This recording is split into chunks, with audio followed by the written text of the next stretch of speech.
Hindi na po ano, hindi na po kumbaga no comment mga kababayan. West Philippine Sea pag-usapan natin, no comment ako diyan, Inday Sara yan. Ano? Kibuloy pag-usapan natin, ay saglit lang, hindi pwedeng no comment diyan. Kailangan mayroon akong sasabihin diyan, Kibuloy yan eh. Parang ganun ho ba? Yung ipinapakita sa atin, mga kababayan, ng ating Vice Presidente? No?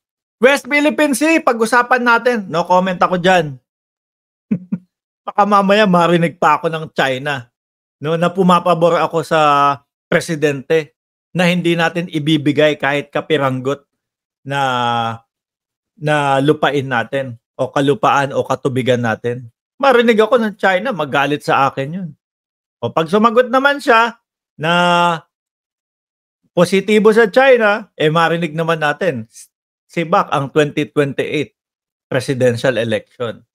Pero kay Kibuloy, sandali, hindi pwede. Ang kaibigan namin yan eh. Magsasalita kami dyan eh. Ano nga po ba ang pahayag ng BP? Bakit kaya hindi niya kayang mga kababayan? No? Bakit hindi kaya yung sumalpak ng press conference si BP Sara tapos yung maitanong talaga sa kanya lahat?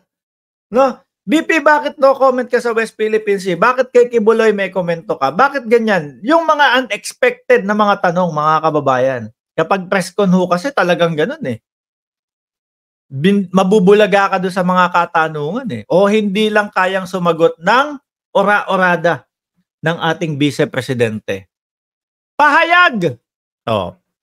Siyempre kapag ganito, nakasalpak na yan. Hindi ka na makapagtatanong, magsasalita ka na lang sa comment section niyan, 'di ba? Wala nang chance na matanong talaga kung ano yung gusto nating malaman. Pahayag. Kaisa ako sa mga nananawagan ng maayos, katanggap-tanggap at makataong pagpapairal ng batas at pagtataguyod ng hustisya ng ating bansa. Sana po sinama nyo na din, no? Na manawagan kayo. Panawagan kay Kibuloy. Madaming fans ang naghihintay sa iyo sa labas. Na sumuko ka na, 'di ba? Maisingit man lang 'yun. Para maging mas maayos 'yan, mga bossing. Kasi hangga't hindi sumusuko 'yan at nagmamatigas po sa batas, tapos ang gagawin nitong mga ito, mga bossing, susuportahan pa nila. Tapos ang gagawin pa nito, mga kababayan, wanted na nga, pinaghahanap ng batas, nakasuporta pa sila, saglit lang, Saglit lang. Ano kaya yun? Tapos pagka nanlaban, sasabihin, bakit naman umabot sa ganung pagkakataon? Nagmamatigas ayaw sumuko.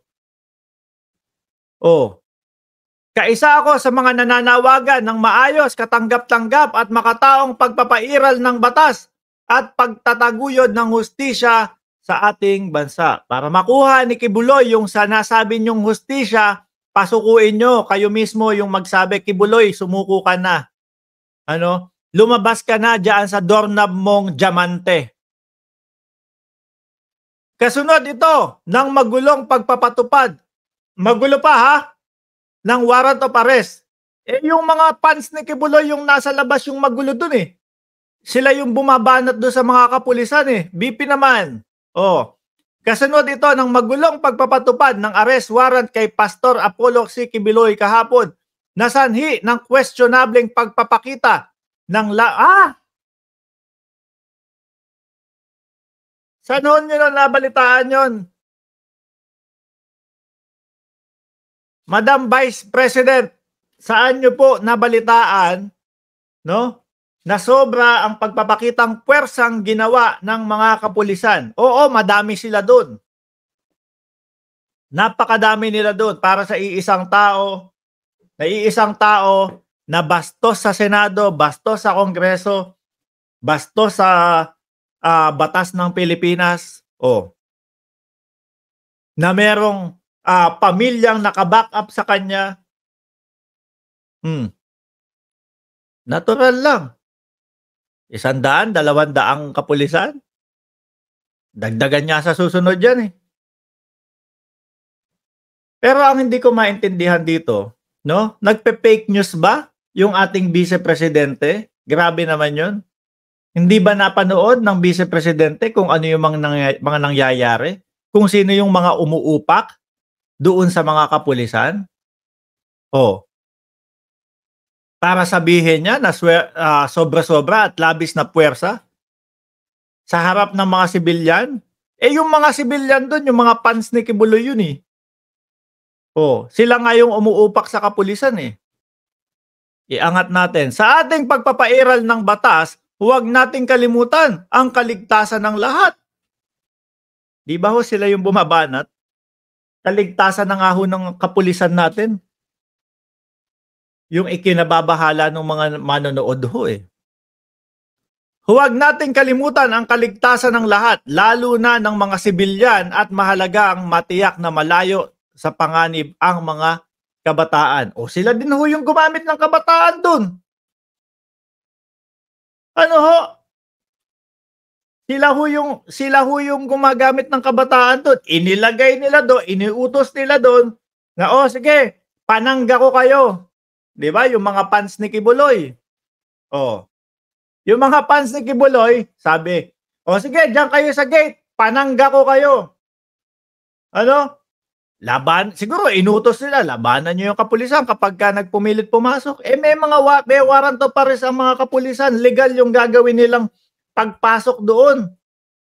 Oh, sila yung nambomba ng tubig sa pulis, oh. Ibig sabihin ho ba nito, mali yung impormasyon na nakarating kay Inday Sara Duterte? Sabi nung isa nating nagkokomento diyan, nanonood kasi ng SMNI. Hindi ho kaya yun mga kababayan, ang pinapanood ng ating Vice Presidente? Or nagpe-fake news ang ating Vice Presidente? Kasi ako ho mga kababayan, wala talaga akong nakitang labis o puwersahan o namwersa yung ating mga kapulisan dun. 'Di ho ba? Sila ang pinupuwersa, sila yung sinasaktan, sila yung hinahataw. Kaya nga sabi ko, eh, kung lahat ng yon yung mga humahataw, yung mga kapulisan, yung mga, nag-interrupt doon sa paghuli kay Kibuloy, dapat makasuhan ho talaga yang mga yan, eh. Ano po? Pero bali-balita po na pinag-aaralan hong kasuhan yang mga yan. Damay lahat yan, 'no? Simula 18 pataas. Oh, ikulong dapat yang mga yan, sama si Kibuloy, 'no? Eh, mga kababayan, biruin mo, yung operasyon ng kapulisan legal, tapos sila gano'n, ano? Tapos makikita mo ang ating Vice Presidente, ganito pahayag, ano nangyari kay BP? Bakit parang fake news yung pinapakalat niya na yung mga kapulisan ang humaras? Natuto na din si Inday Sara mag-fake news? Grabe naman 'yan. Nangyari sa ating Vice Presidente. Kasi wala akong katotohanan talaga yung sinasabi niya dito na kumbaga yung ating mga kapulisan nagpakita ng labis na puwersa at kumbaga gusto niya palabasin dito na sobra-sobra, labis-labis, eh. O tuloy natin. Huwag din sana nating kalimutan na ang pandarahas sa ating mga mamamayan ay paglapastangan sa ating demokrasya. Nasobrahan na po sa demokrasya ang mga DDS. Ano? Nasobrahan na sa demokrasya si Kibuloy. Sana ay mapanatili natin ang respeto, kaayusan at kapayapaan sa ating bansa. Lalo na kapag respeto si Kibuloy sa ating mga otoridad, sa Senado, sa Kongreso at sa batas ng Pilipinas. Maging laging mahinahon din sana ang mga Dabawenyo. Sabi nun. At ang buong sambayanang Pilipino. Hindi, hangga't hindi nakukuha yan si Kibuloy, hangga't hindi na pagsasalita kung ano talaga yung ginawa niya, eh, malabong maging mahinahon ang sambayan ng Pilipino. Lalo na ho mga bossing, nakikita yung mga ganitong ano nila, ramdam mo yung pagsuporta nila kay Kibuloy. Oh. At magkaisa ang lahat sa panalangin para sa katotohanan at hustisya. Sukran. Hindi no comment ha. Eh kasi hindi naman usaping ano to, West Philippine Sea. Bakit magno-no comment naman si VP Sara diyan? Usaping Kibuloy to eh. Kaya magkokomento, 'di ho ba mga kababayan? May comment diyan ang ating Vice Presidente. Kaibigan nila 'yan eh. Oh, Sara C. Duterte, Vice President of the Philippines, Secretary of the Department of Education. 11 June 2024. Grabe. Hindi na no comment ha. Kaya lang hindi do sa West Philippine Sea. May comment na dahil matalik nilang kaibigan itong si Kibuloy ho, mga kababayan.